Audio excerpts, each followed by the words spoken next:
Speaking of Chanticleers, we have a CCU professor along with us right now, Robert Salvino, professor of economics at Coastal Carolina University. Thanks for joining us again. Appreciate it. Thank you very much. Glad to be here. Now, today we were going to have you on. You were on our schedule. We crossed you off. And then we put you back on because you were supposed to be on here today along with Gary Loftus as we were going to be talking about the economic summit that was going to be happening a little bit later on. But that's been canceled because of everything that's been going on.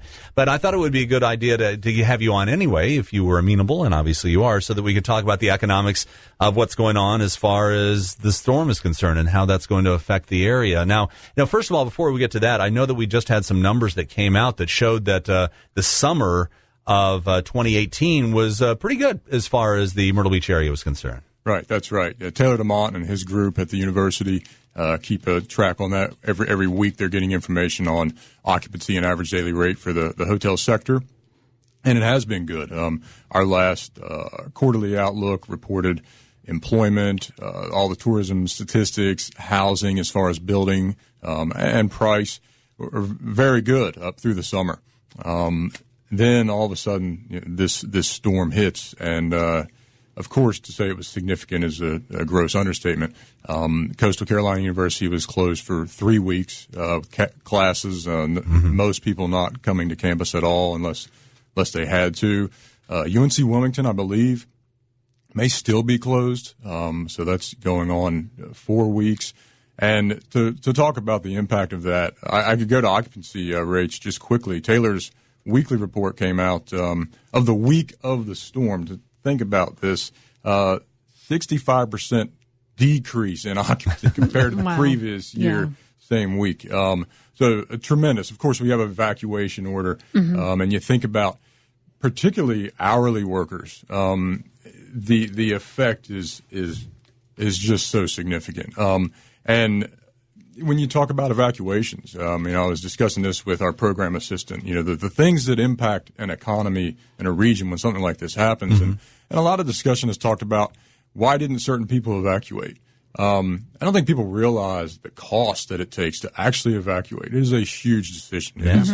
Just each day it could be for a family hundreds of dollars. And if it's going to be a week, you're talking thousands of dollars for people that literally, if you're living paycheck to paycheck and you may not even have extensive access to credit, it's a serious decision.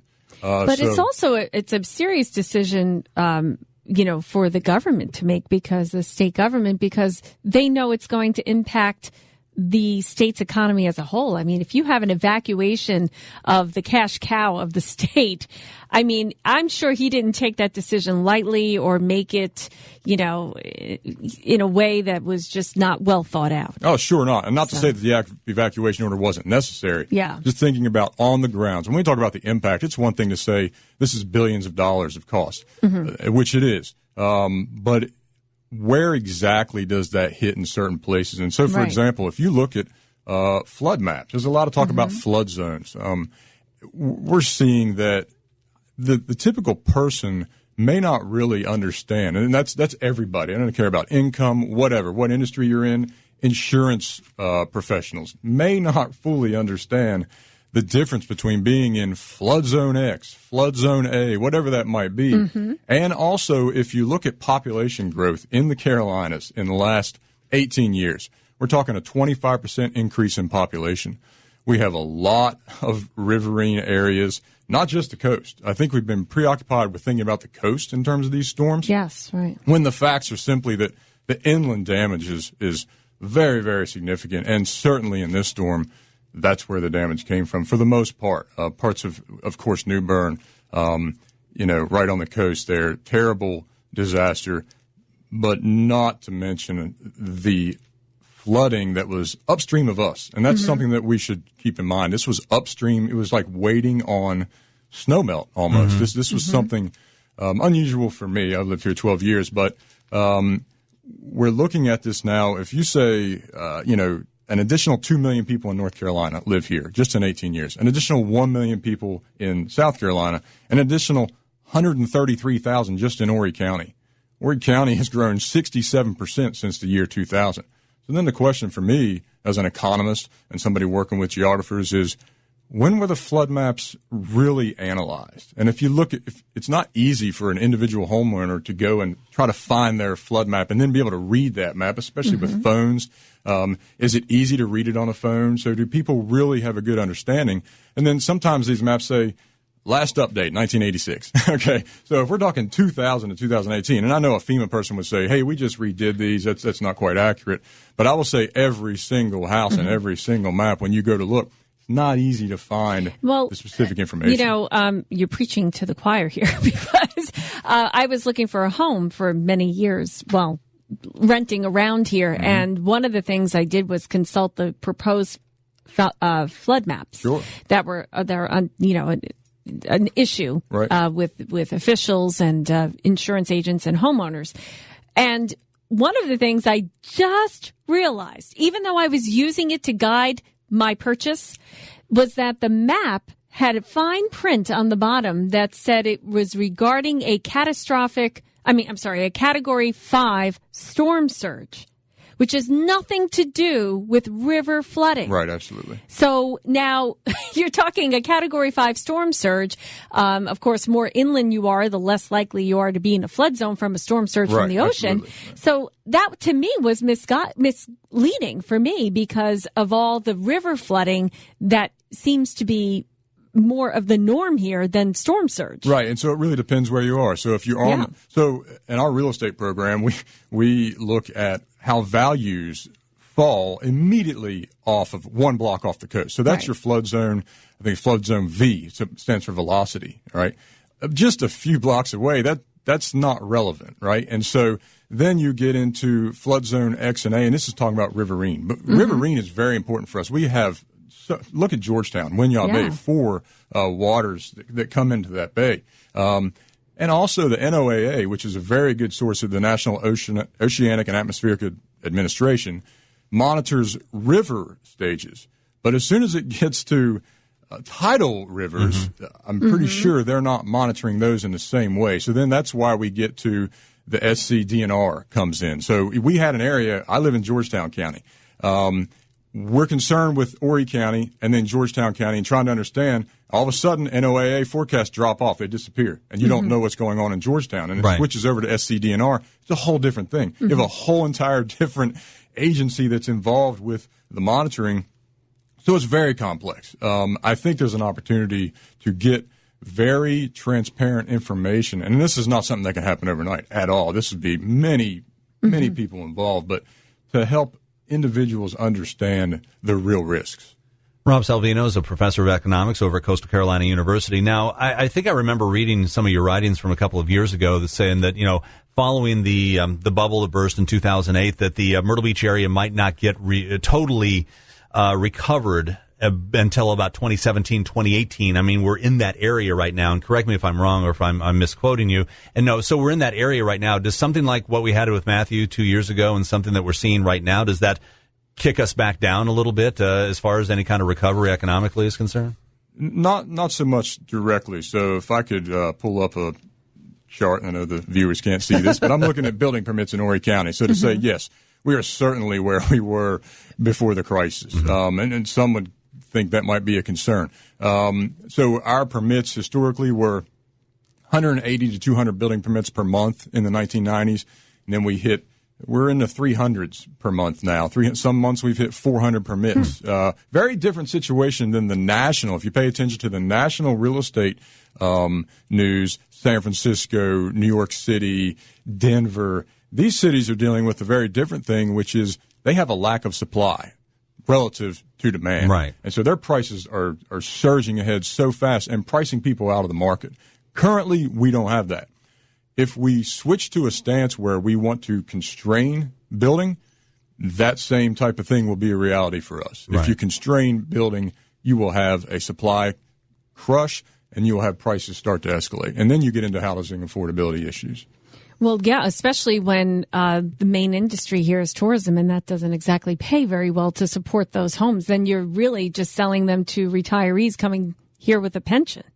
That's true. And you're also affecting the market for the people that buy a lot of the homes here for a very good reason, that we are relatively affordable to other tourism markets. And as we become if we become more of a retirement community, that's going to really adversely impact the workforce, because then we're not going to be producing students and kids and graduates and really building that younger generation that is what would attract industry. Right. So if you look at Denver and San Francisco, they could say, well, our prices are moving up, but our industry productivity is also moving up, and our wages are very high. But we don't have the same kind of dynamic here, right? It's a very different thing. You're right. So it's a different kind of challenge. Now, as far as economics are concerned, as far as the Grand Strand and tourism goes, right now, obviously, we're in a lull, and as you gave some of the numbers from the resort tourism department there, that our numbers were way down for the last couple of weeks, and obviously so because you couldn't get here.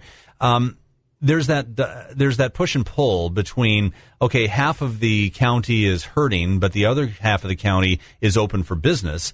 And they don't want to seem callous by saying, hey, come and party here in Myrtle Beach, while the other half of the county is still really hurting from the flood or still being flooded at the moment. How long does it take to recover from something like that until we get our base back, especially going into the fall and winter seasons? Right, and that's a good question, and it's a reality that we're dealing with still right now.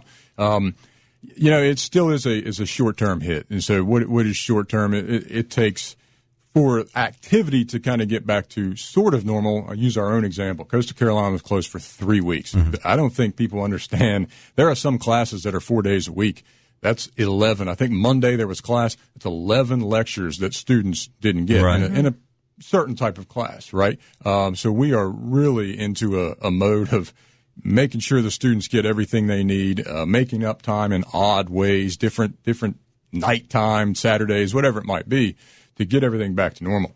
But that's even those students, though, the money that they would have spent in the economy, this is all gone, right? Right. Mm-hmm. Coming back from that, the shops right around there, as long as they're accessible, they'll start picking that back up. But there's no doubt there was a hit, right? There was a loss of revenue in that period of time. Places that are still inaccessible, they're going to be. The bounce back will not be quite as long as some sort of, it's a storm. So we can look back and see how we recover from storms. There are aspects of it that are certainly long-term.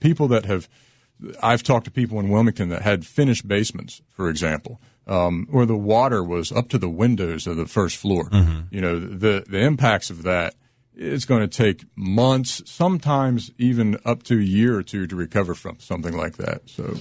Robert, I wanted to ask you about something that it's a little off topic regarding floods, but it seems like we are attracting a lot more people to move here and live here. But I can't help but notice all the empty buildings and businesses going out of business, like bench warmers we saw go out of business. I see more and more businesses in the Market Common closing up shop when all those homes are being built. Right. To me, it doesn't make sense.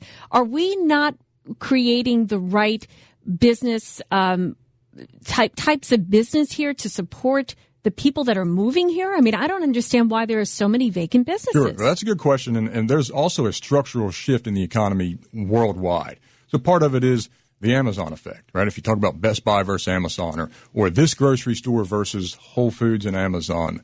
So retail brick and mortar has a challenge that it's never seen before. That's on the grand macro side of things that everyone everywhere is dealing with. Here locally, though, we have our demographic is not the same as a typical city. So when we try to put a business up that might function well in a more traditional metro area with a younger age, that same business may not work in a type of location where it's dry. Market Common is a beautiful place. It is a wonderful idea. The houses are growing there. The housing supply, people moving in, it's fantastic. But businesses per se in Market Common have struggled since the beginning. It came on at an odd time because of the boom and bust. But even still, if you notice, restaurants seem to do very well around here. But other types of businesses really struggle. And a lot of those other types of businesses, going back to the beginning in Market Common, have just come and gone. So that's reflective of the type of person we have here on at the median, right? The population, people like to get out and eat in restaurants. You can't replace drink, that with Amazon, right? Right. People are going to do that with their money, where they can order things. And my daughter, I have boxes arrive from Amazon every single day. I am not kidding. It's not exact. Every single day there's a box on my porch, and that's common. I think more common to more people than we might imagine. You better have local businesses for sure. Better have a camera on your front porch to make sure you don't have any porch bandits that are out there stealing stuff. But I mean, what Liz is saying, it's really weird. It's almost kind of like a vicious cycle there. We have people moving in, and the people that move in get jobs building homes for the next people that are moving in and doing landscaping. It's kind of like our business is taking care of the next group of people that are coming in next year. It's that's self-supporting. Yeah, it's self-supporting right now until we hit another bubble. Right, and so that's the housing industry, right? And so all those jobs tied to that population growth, that continues as long as that demand is there.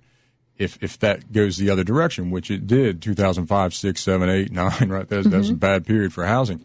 If that happens again, and right now we have, of course, interest rates going up. The question of when the 30-year mortgage rate, if it gets to 5%, what is that psychologically? It's not just psychological. What you can calculate the payment difference, and so combine that with some supply constraints that is starting to become more and more of interest. All right, I know we have to go, but the Amazon just announced minimum wage of $15 an hour for all US workers. I wish we had that in South Carolina. Right. Professor Rob Salvino, with Professor of Economics at Coast Carolina University. Thanks for your time today. Appreciate it. Thank you.